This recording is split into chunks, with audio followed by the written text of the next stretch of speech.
Le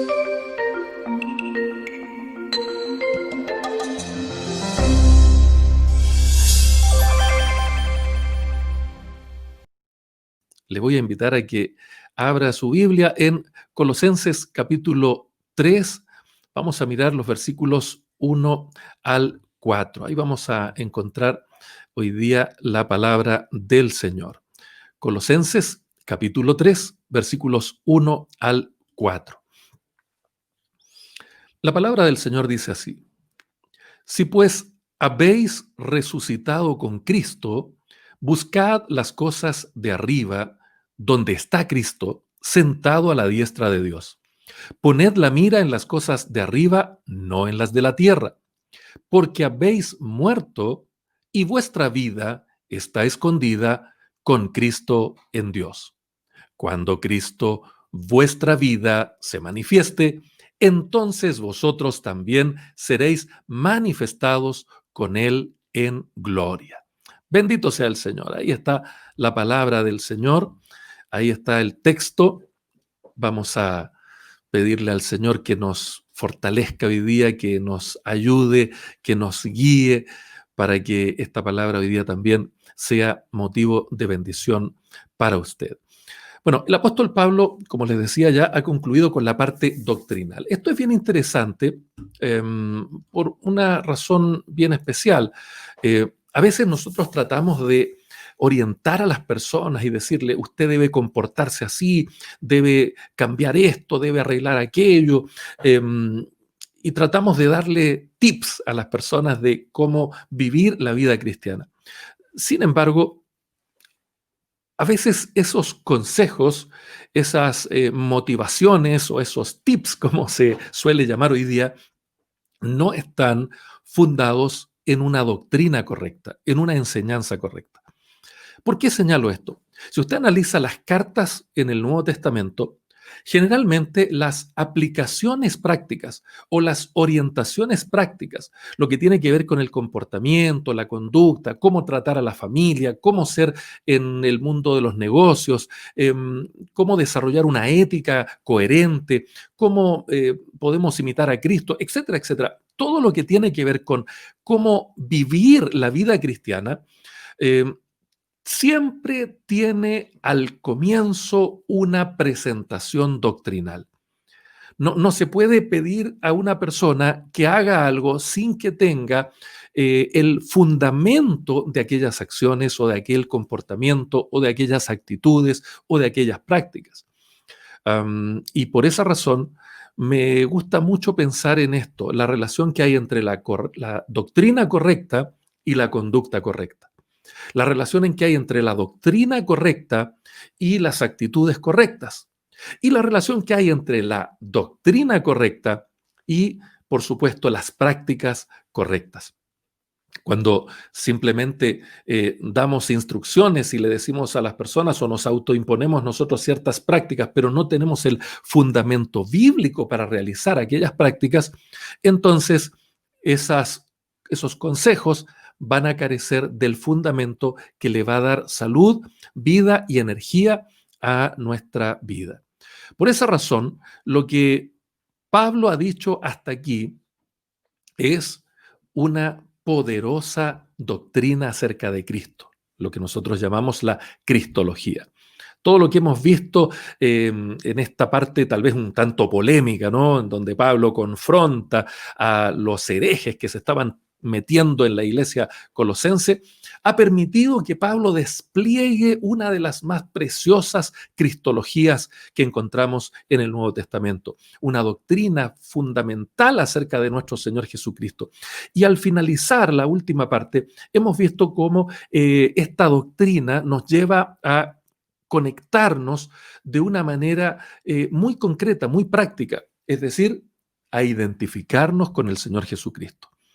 Todo lo que Pablo ha dicho hasta aquí es suficiente para desmantelar las pretensiones de la herejía protonóstica que se trataba de infiltrar en la iglesia colosense.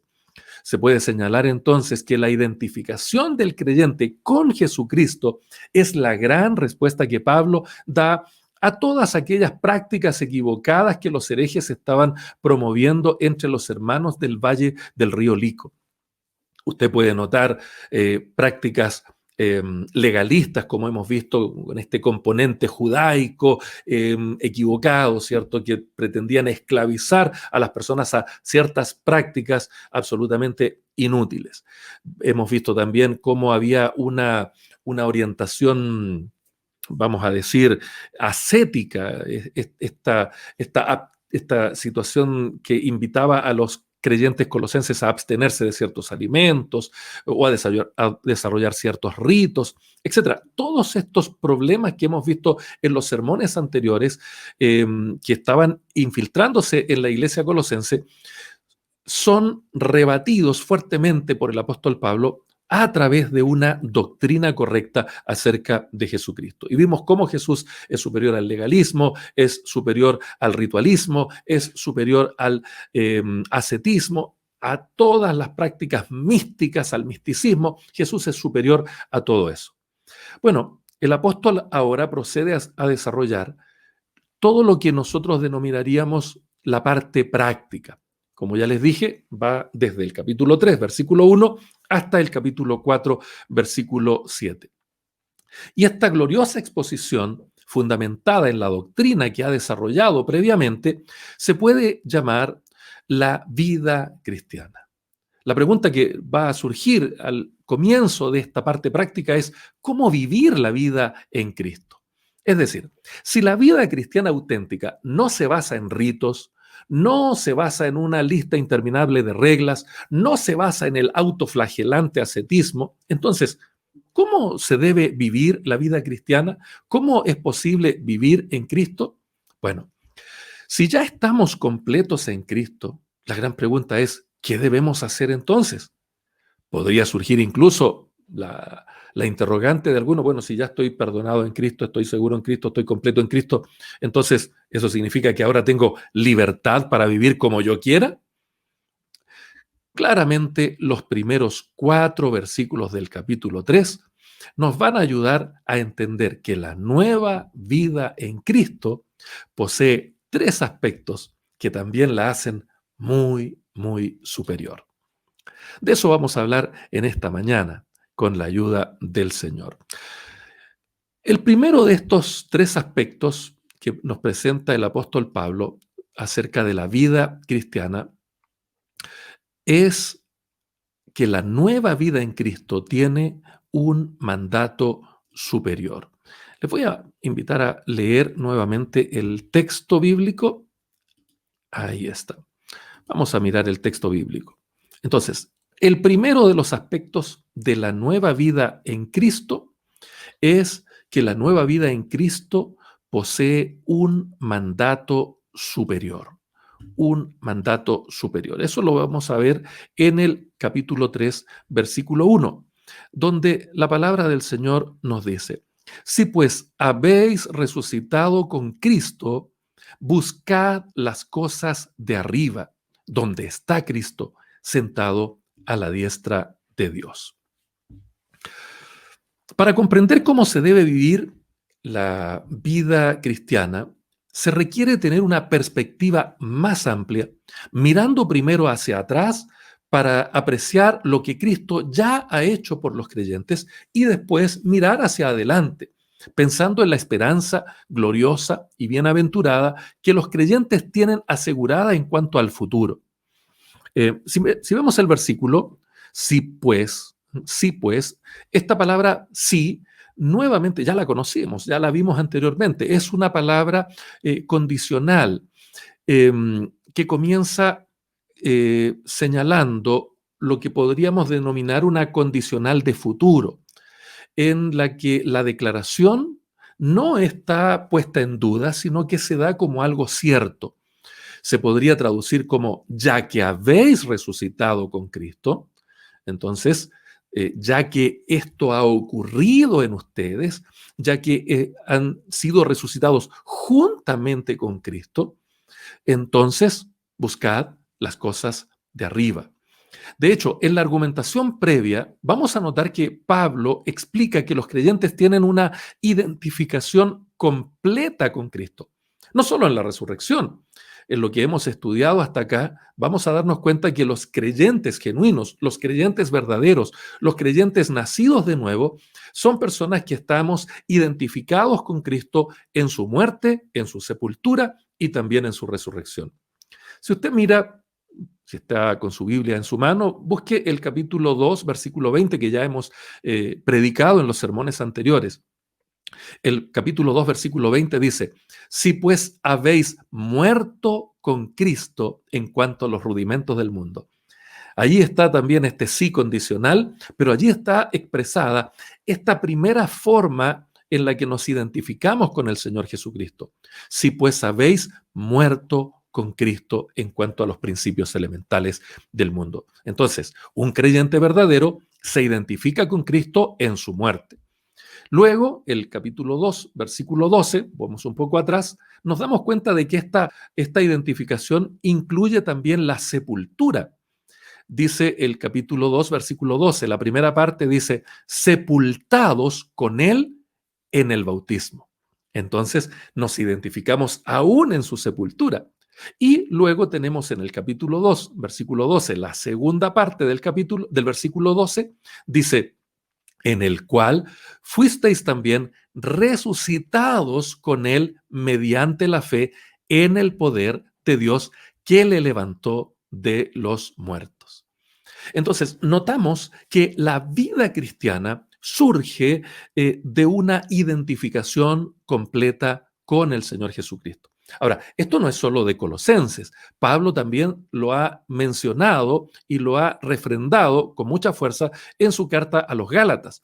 En Gálatas capítulo 2, versículo 20 dice, con Cristo estoy juntamente crucificado y ya no vivo yo, mas vive Cristo en mí. Y lo que ahora vivo en la carne, lo vivo, ahí está, lo vivo en la fe del Hijo de Dios, el cual me amó y se entregó a sí mismo por mí. Nota usted entonces que la vida cristiana no puede desarrollarse en relación a ritos, mitos, prácticas, culturas, etcétera, etcétera. La vida cristiana está relacionada con Cristo, en una identificación completa en Cristo. Del mismo modo, Pablo hace memoria de que hemos resucitado con nuestro Señor Jesucristo. Por tanto, gozamos de una nueva vida, no por nuestros méritos, sino por el poder del mismo Espíritu que le dio vida a Él, resucitándole de entre los muertos, como nos dice Romanos capítulo 6, versículos 4 al 14. Leamos el pasaje. Voy a tomar un ratito para leer el pasaje, lo voy a acomodar aquí, porque es un pasaje un poco extenso, pero mire cuánta verdad tiene este pasaje y qué buen fundamento es este pasaje para entender cómo debemos vivir la vida cristiana.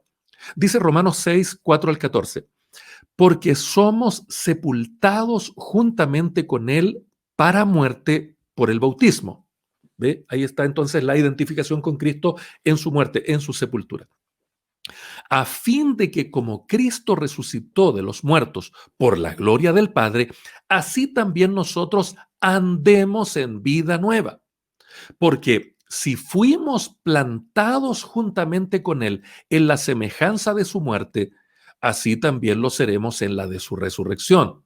Sabiendo esto, que nuestro viejo hombre fue crucificado juntamente con Él para que el cuerpo de pecado sea destruido, a fin de que no sirvamos más al pecado.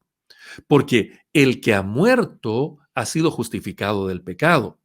Y si morimos con Cristo, creemos que también viviremos con Él, sabiendo que Cristo, habiendo resucitado de los muertos, ya no muere, la muerte no se enseñorea más de Él. Porque en cuanto murió al pecado, murió una vez por todas, mas en cuanto vive, para Dios vive. Así también vosotros, consideraos muertos al pecado, pero vivos para Dios en Cristo Jesús, Señor nuestro.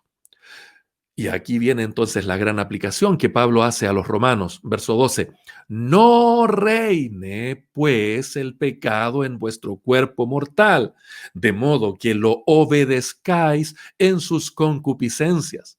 Ni tampoco presentéis vuestros miembros al pecado como instrumentos de iniquidad, sino presentaos vosotros mismos a Dios como vivos de entre los muertos y vuestros miembros a Dios como instrumentos de justicia, porque el pecado no se enseñoreará de vosotros, pues no estáis bajo la ley, sino bajo la gracia. Qué declaración más extraordinaria la del apóstol Pablo. Aquí tenemos un sólido fundamento doctrinal para entender lo que debe ser la vida, la conducta, el comportamiento, las actitudes, las reflexiones, la forma de vivir, la forma de trabajar, la manera de amar, la manera de comportarnos. Todo lo que tiene que ver con la vida está asociada y está relacionada y está fundamentada con la identificación del creyente con Cristo.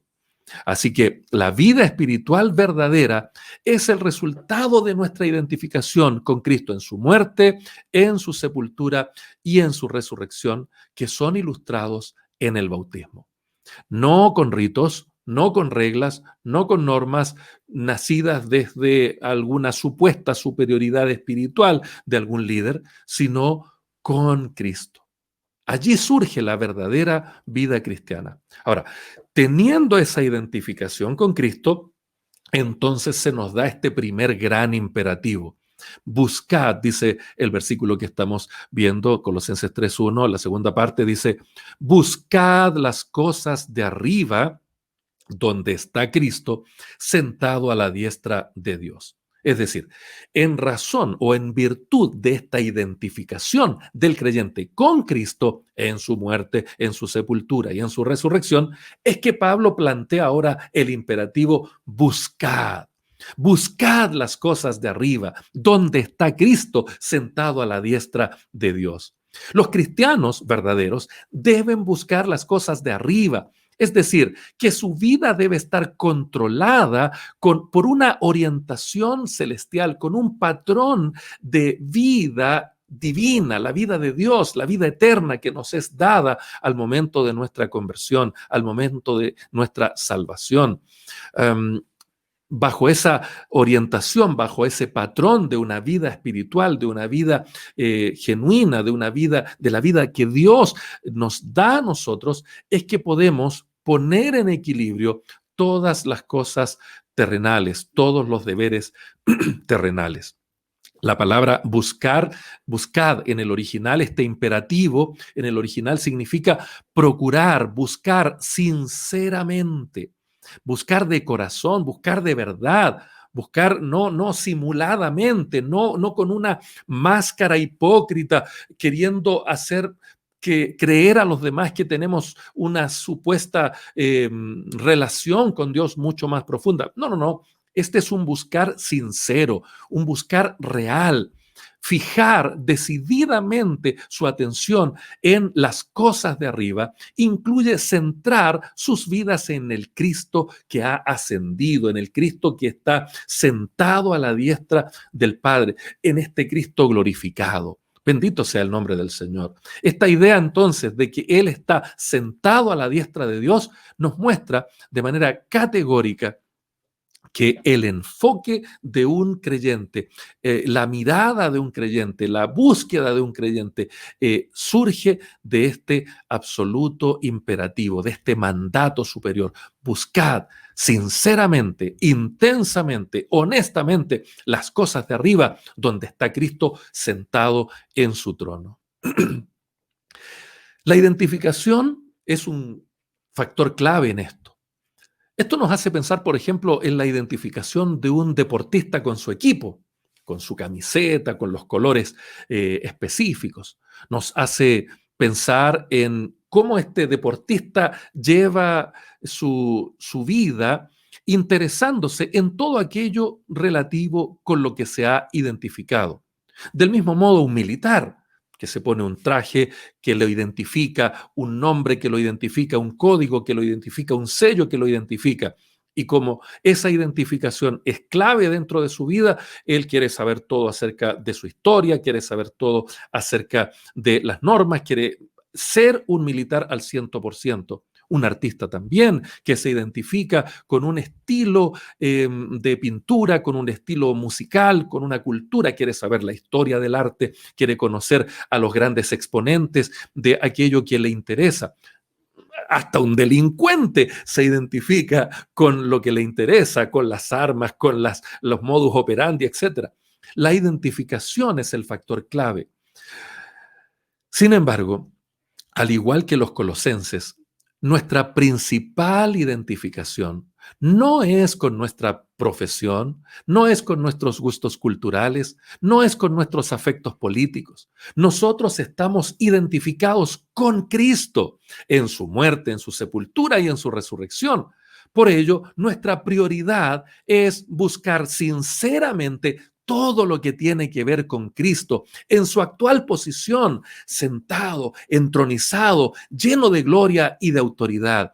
Allí es donde está nuestra identificación y por lo tanto allí está entonces centrado nuestro interés, allí está centrado nuestro enfoque principal. Cuando estamos con esta búsqueda de las cosas espirituales, cuando estamos identificados plenamente con Cristo, entonces todos los demás intereses, afectos, necesidades van a estar en un segundo lugar, van a estar en un equilibrio adecuado. Por eso, al llegar a este capítulo 3, como que todavía sentimos el eco pálido de los judaizantes queriendo esclavizar a los colosenses con sus reglas, o el de los ascetas que se levantaban como árbitros de penalidades, privando de su premio a los hermanos de Colosas, pequeños reyesuelos, autonombrados, qué insignificantes se ven ante aquel victorioso Cristo que hoy se encuentra sentado a la diestra de Dios Padre. Amado hermano, amado amigo, que nada de este mundo pueda convencerte de que puede ofrecerte algo mayor o algo superior o una vida mejor que lo que solamente Cristo Jesús, nuestro Señor, puede ofrecerte. Identifiquémonos con Él y comencemos de verdad, con sinceridad, a buscar las cosas de arriba, las cosas que tienen que ver con el Señor.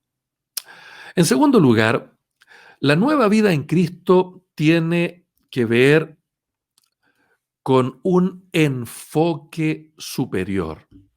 Vamos a leer el texto acá. Colosenses capítulo 3, versículos 2 y 3 dice: Poned la mira en las cosas de arriba, no en las de la tierra, porque habéis muerto y vuestra vida está escondida con Cristo en Dios. Poned la mira en las cosas de arriba. Esta expresión hermosa está muy relacionada con el mandato anterior y vemos otro imperativo.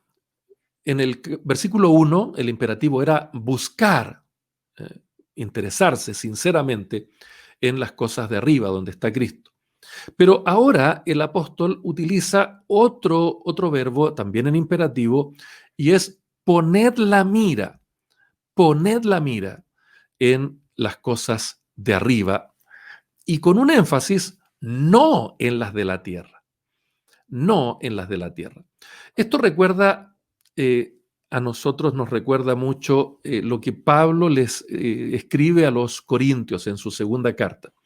Segunda Corintios 4:18, Pablo escribe lo siguiente: no mirando las cosas que se ven, sino las que no se ven, pues las cosas que se ven son temporales, pero las que no se ven son eternas. Hay una muy clara relación allí.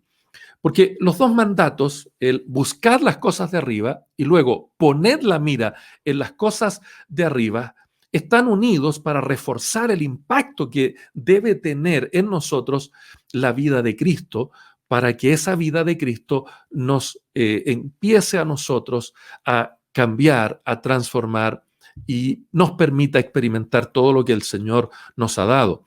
Buscad las cosas de arriba, decía primero, pero ahora dice poned la mira en las cosas de arriba.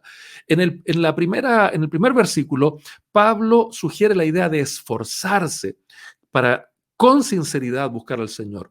Pero en la segunda palabra que utiliza, la segunda expresión que utiliza aquí en el versículo 2, la idea de Pablo es concentrarse. Primero esforzarse y luego concentrarse.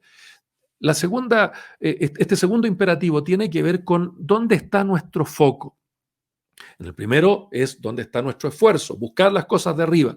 En este segundo versículo es dónde estamos enfocados, dónde ponemos el centro, dónde ponemos la mirada.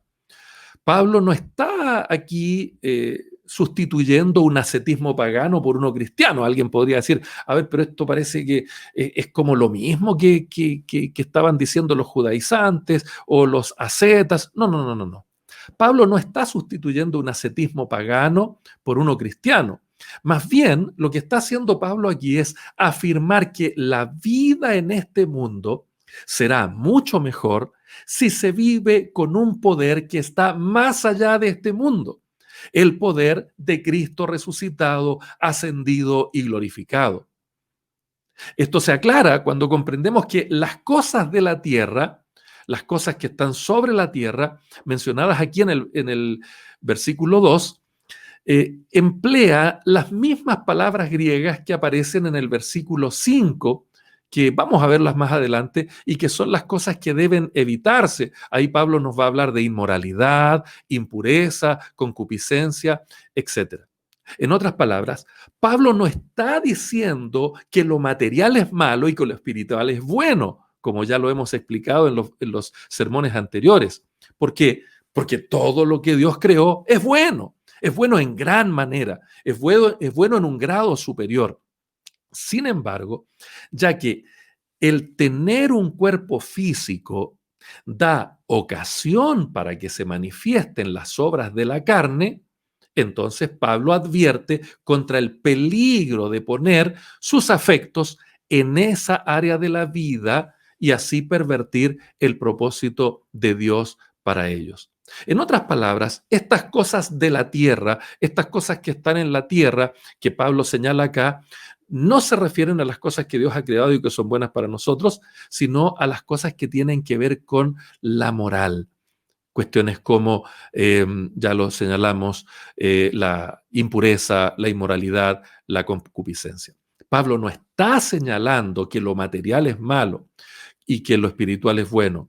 Pablo está señalando que cosas como el cuerpo, la comida, el sexo son buenas dentro del contexto de una vida centrada en Dios, dentro del contexto de una vida identificada con Cristo, dentro del contexto de lo que la palabra del Señor nos enseña, nos muestra y nos fortalece para vivirlo de esa manera.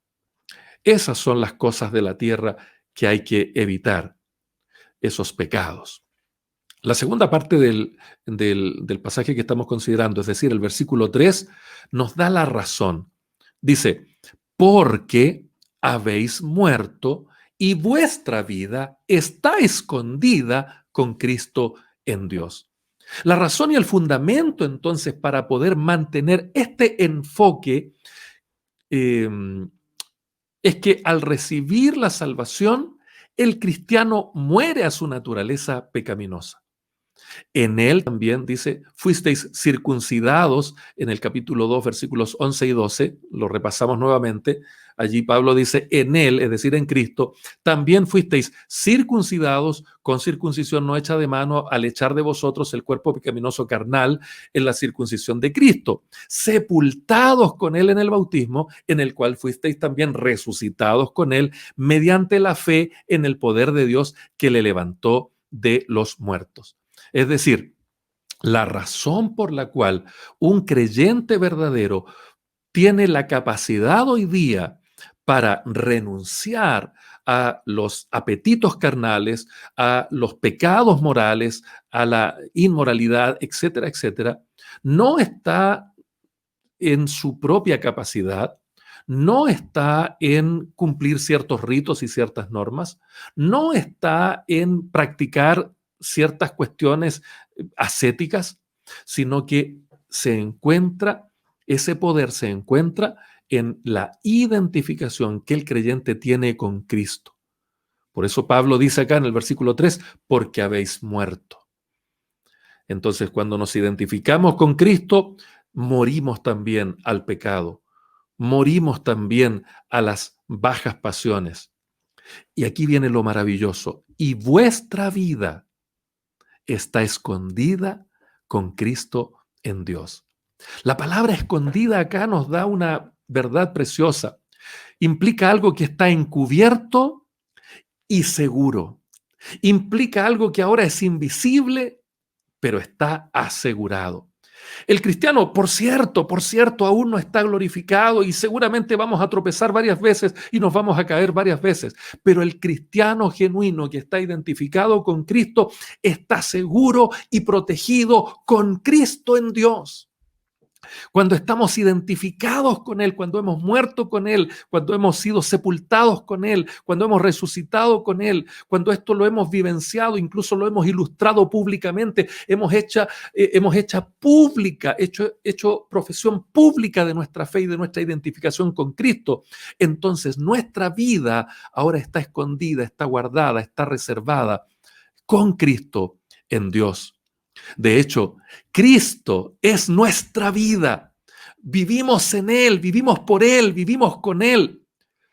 Juan, capítulo 14, versículo 19, el Señor Jesucristo lo prometió y lo dijo de esta manera: todavía un poco y el mundo no me verá, mas vosotros me veréis, porque yo vivo, vosotros también viviréis. Nuestra vida está escondida con Cristo en Dios, porque Cristo es nuestra vida. Lo que ahora vivimos en la carne lo tenemos que vivir en la fe del Hijo de Dios. Lamentablemente, muchos creyentes autojustifican sus pecados morales, argumentando que son demasiadas las tentaciones o estímulos en el mundo actual, y eso para ellos es la razón que justifica que no es posible tener victoria sobre la tentación. Este es un argumento que se repite y que tiene diversas formas. Algunos dicen, es que la carne es débil. Otros dicen, es que soy hombre. Y vamos intentando buscar racionalizaciones y justificaciones para volver al pecado, para volver a aquellas cosas que antes nos esclavizaban y de las cuales Cristo nos ha libertado, y empezamos a explorar y nos empezamos a alejar del Señor y dejamos de identificarnos con Él. Claramente, estos argumentos de racionalización del pecado demuestran que aquellos creyentes lo que están haciendo es tratar de vencer con sus propias fuerzas la naturaleza pecaminosa. O por otro lado, probablemente lo que ocurre es que ignoran cuáles son los recursos que Dios ha entregado a sus hijos. Están concentrados en otra cosa. Están enfocados en otra cosa.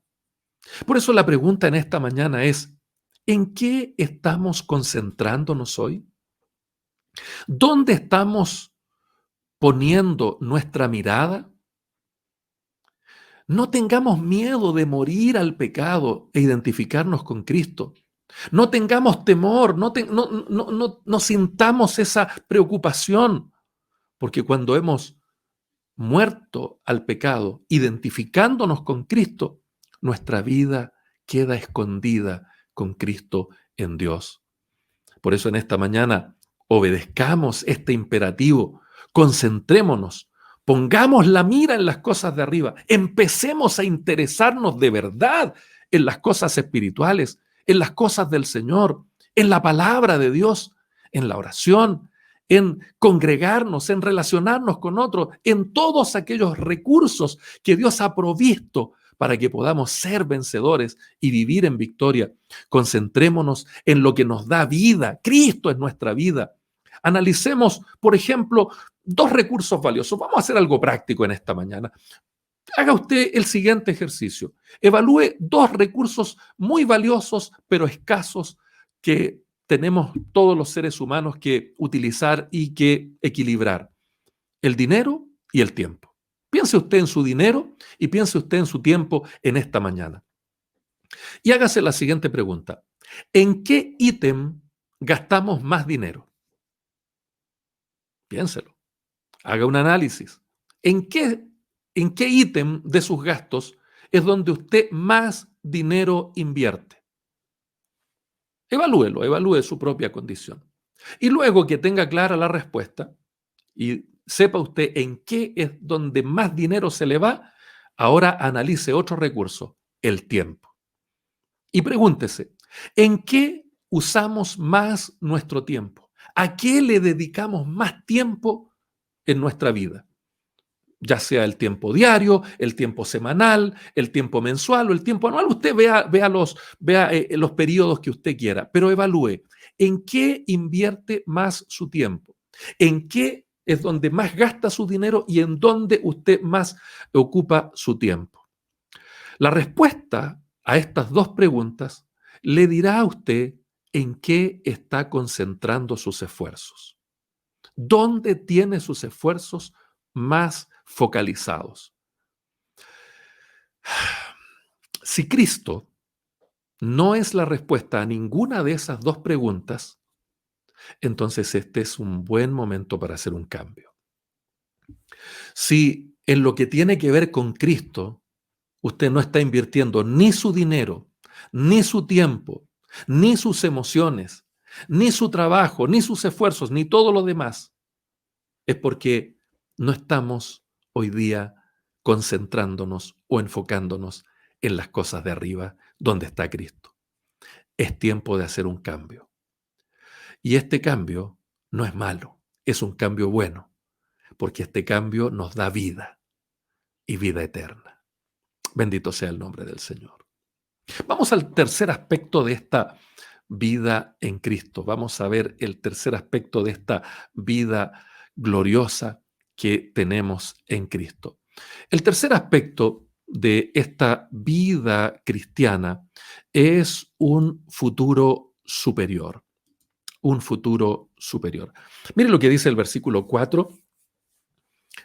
Colosenses capítulo 3, versículo 4 dice: cuando Cristo, vuestra vida, se manifieste, entonces vosotros también seréis manifestados con Él en gloria.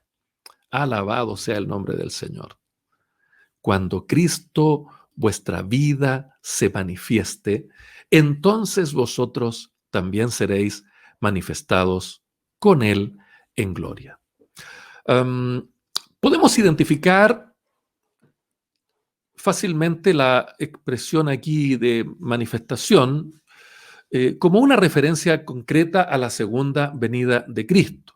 Cuando Cristo se manifieste, claramente eso está apuntando a la segunda venida de Cristo. La futura y gloriosa manifestación de Cristo es fuertemente atestiguada no solo por Pablo acá, sino que también por los demás apóstoles. Miremos algunos pasajes. Pedro, por ejemplo, atestigua esta manifestación futura de Cristo en su primera carta, primera de Pedro, capítulo 1, versículo 13. Pedro dice, y me voy a saltar algunas partes del versículo, dice: por tanto, ceñid los lomos de vuestro entendimiento, sed sobrios y esperad por completo en la gracia que se os traerá cuando Jesucristo sea manifestado.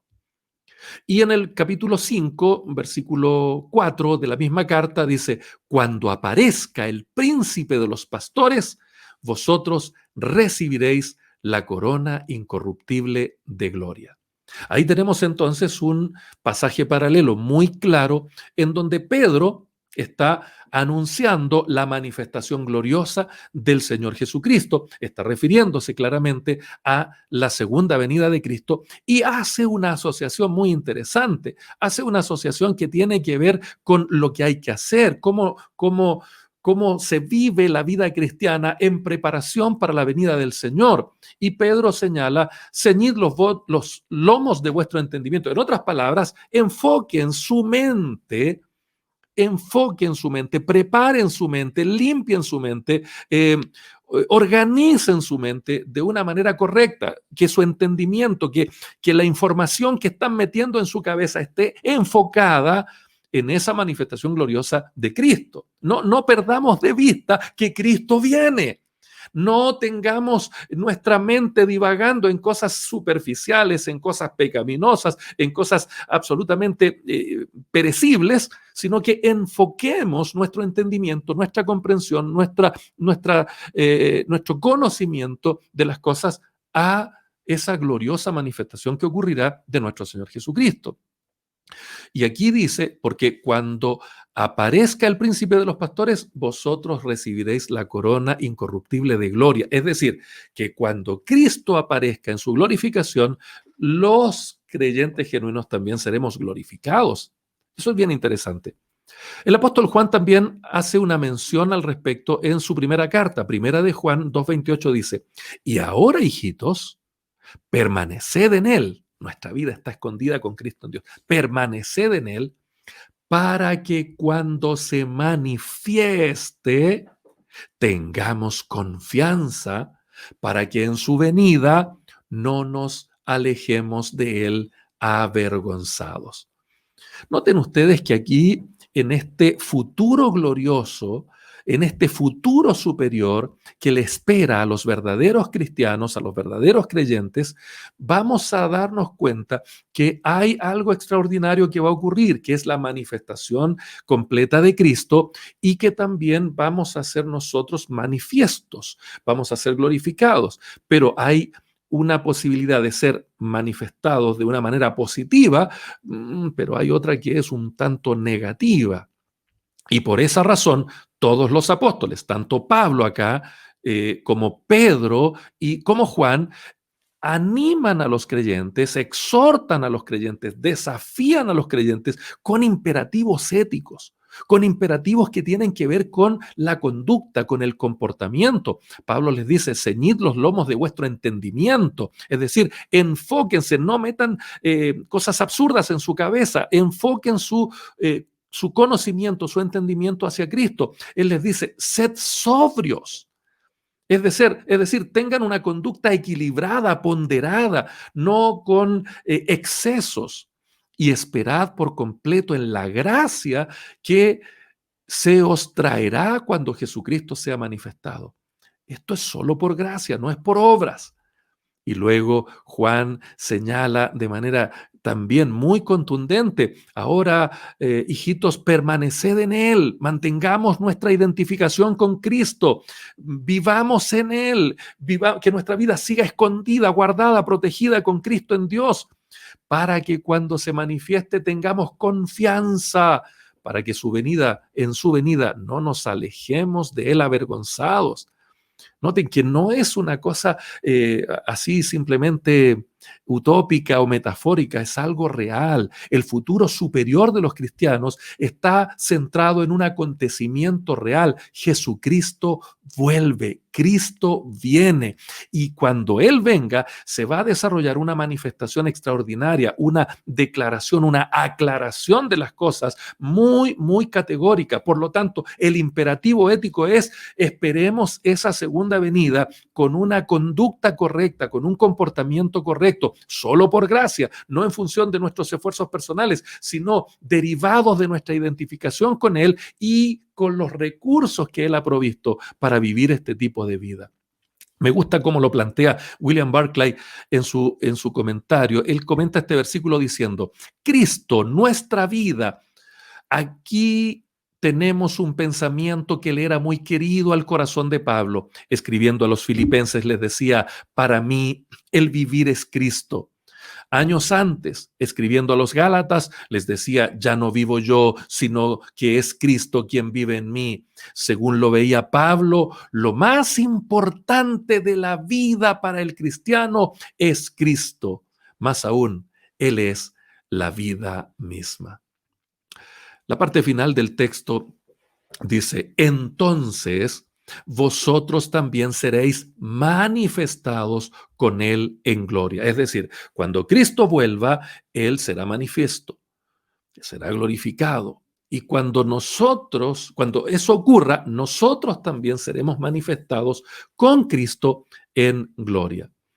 Es decir, mientras el creyente está en la tierra, su vida y su verdadera identidad, así como la vida y la verdadera identidad de Cristo, están escondidas, veladas a los ojos del mundo, sin embargo están guardadas por Dios mismo, como nos lo indica este versículo 3 que ya hemos leído. Hoy día no se sabe mucho acerca del Señor Jesús por parte del mundo. Hoy día nosotros somos intrascendentes o irrelevantes para el mundo. Sin embargo, pronto llegará el día en que lo escondido será manifiesto. Entonces se verá literalmente quién es Cristo y quiénes somos los verdaderos redimidos. Entonces, cuando Cristo vuelva, se acabarán las dudas y las incertidumbres de los colosenses. Los falsos maestros serán confundidos y los creyentes fieles serán vindicados. Esta verdad escatológica es descrita con bastante realismo por el Señor Jesucristo cuando explica la parábola de la cizaña en Mateo 13, 40 al 43. Leámosla juntos. Dice así el Señor Jesús. De manera que como se arranca la cizaña y se quema en el fuego, así será en el fin de este siglo. Enviará el Hijo del Hombre a sus ángeles y recogerán de su reino a todos los que sirven de tropiezo y a los que hacen iniquidad y los echarán en el horno de fuego. Allí será el lloro y el crujir de dientes. Entonces los justos resplandecerán como el sol en el reino de su Padre. El que tiene oído para oír, oiga. ¿Nota usted, mi querido hermano, mi querido amigo? Hoy día parece que es re fácil decir que uno es cristiano. Hoy día parece que es muy sencillo, como que uno pudiera optar. No, yo quiero vivir un evangelio light. No, yo quiero vivir un evangelio legalista. No, a mí me gusta la música. No, yo soy más intelectual. No, yo quiero estar con los evangélicos ABC1. No, yo soy del pueblo. Como que pareciera que el evangelio, el cristianismo es una especie eh, de religiosidad a la carta. Como que cada uno pudiera elegir lo que a uno le gusta. Y qué agradable es escuchar eso para la carne. Sin embargo, ante los ojos del Señor, la evaluación que el Señor hace de su pueblo es una evaluación bien específica. Para el Señor, dentro de su pueblo hay trigo, pero también hay cizaña. El trigo y la cizaña coexisten hoy día. Hay infiltrados dentro del rebaño del Señor. Hay ovejas y hay cabritos. Pero cuando venga el Señor, este es el futuro esplendoroso de la vida cristiana, cuando venga el Señor y se manifieste su gloria de una manera absolutamente global, entonces los verdaderos hijos del Señor también serán manifiestos con Él en gloria, pero los falsos también quedarán expuestos de una manera vergonzosa. Y esto va a ocurrir.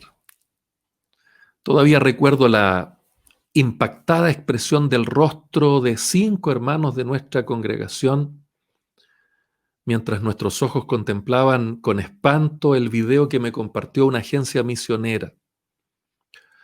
El video mostraba una humilde congregación de cristianos en un país que era hostil al cristianismo. Esta pequeña congregación de hermanos fue abordada por una arrogante turba de exaltados radicales. Los golpearon, los arrastraron y finalmente los quemaron.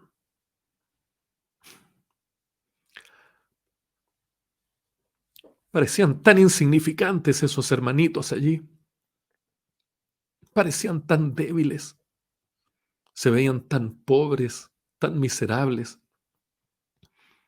frente a esa turba de energúmenos con palos y armas arrojándoles combustible, mientras ellos solamente oraban. Parecían tan insignificantes frente a sus verdugos. Los trataron tan indignamente que no hubo ni siquiera una autoridad que les diera apoyo. Los medios de comunicación no los defendieron.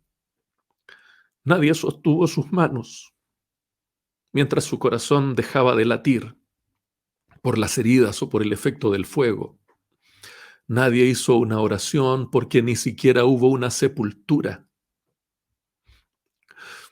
Sus cuerpos sin vida eran simplemente basura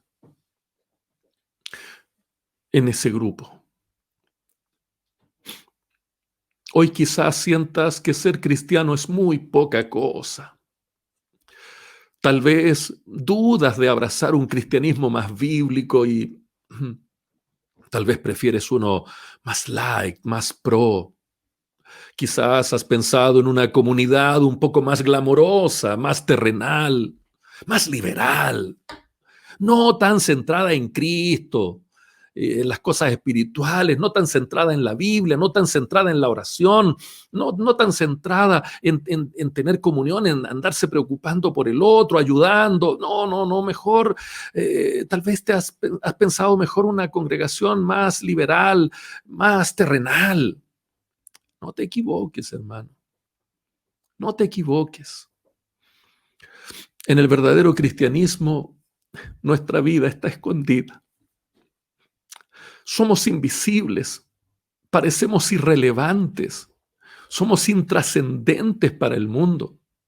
No somos interesantes para la política, no somos trascendentes para la cultura, no somos relevantes para las ideologías que pugnan por hacerse populares. Tenemos este tesoro del Evangelio en un feo vaso de barro. Somos débiles, pero nuestra vida está escondida con Cristo en Dios y en Él estamos seguros. Y vuelvo a decirlo, pero Cristo volverá. Oh, sí. Yo sé que para muchos esta declaración suena absurda, suena ridícula, como un tipo con su familia construyendo una gran arca de madera en medio de un peladero en donde jamás había llovido, lejos del mar. Suena muy absurdo, pero vendrá. Así como las nubes empezaron a cubrir ese lugar y las primeras gotas comenzaron a caer, así también los acontecimientos van a seguir anunciando que Cristo volverá. Cristo vuelve y necesitamos prepararnos, necesitamos buscar las cosas de arriba, necesitamos poner la mira en las cosas de arriba, no en la tierra, no en las de la tierra. Necesitamos identificarnos con Cristo, ponernos la camiseta del Señor Jesucristo, porque estamos esperando el glorioso retorno del Rey. Y en ese día se notará la diferencia entre el que sirve a Dios y el que no le sirve. Mi querido hermano, mi querido amigo, después de conocer quién es Jesucristo, como Pablo lo ha explicado en los primeros 2 capítulos de esta carta, la invitación es a experimentar una vida superior. ¿Te animas? ¿Quieres recibirla? ¿Quieres ser uno de los que se identifica con Cristo? Vas a estar en el anonimato, vas a pasar desapercibido, seguramente vas a tener oposición de muchos, pero tu vida, al igual que la mía y la de muchos, muchos cristianos, va a estar escondida, guardada, protegida, asegurada con ese que nos hemos identificado en su muerte, en su sepultura y próximamente en su gloriosa resurrección. Te invito en esta mañana a que converses con Él, no conmigo, conversa con Cristo, conversa con el Señor y dile que quieres ser uno de los que no solo se pone la camiseta por Él, no solo quiere estar hablando acerca de Él, sino que quiere vivir para Él. Oremos al Señor en esta mañana y dejemos que Cristo, el Señor, con su grande amor, inunde nuestros corazones.